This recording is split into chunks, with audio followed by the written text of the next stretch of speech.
you want from me anymore. Oh, wait, check it out. Let me say something right quick. Um, I want to say something about this video because I really just want to ask, like, who's at fault? Who do y'all feel at fault? I want to play it so y'all can see it, and I want to ask y'all, who do you feel is at fault? This happened over a month ago, but I be seeing so many cases where it be happening, bro. This same thing keep happening. So I really want to ask y'all. I want to ask y'all opinion and see what y'all think, man. Leave a comment down below. Let me know what y'all think. Who is at fault?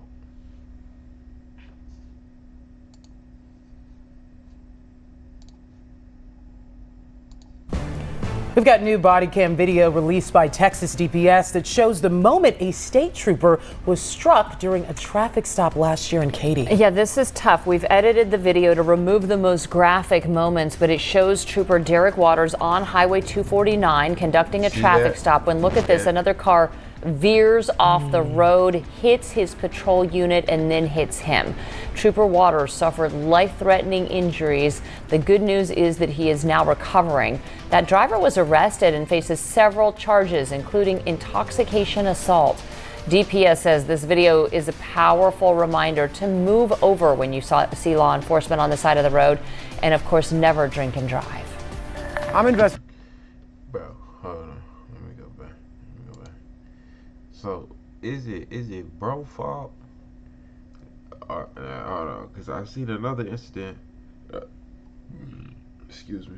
A couple videos back where the officer sat in the driver's lap as he pulled him out the car, bro. And then the driver hopped back in the car. The officer tried to go with him, sat in his lap. He pushed him out and dragged him. He lost his hat. Oh, it was a big deal. Who's at fault here? That's all I want to know.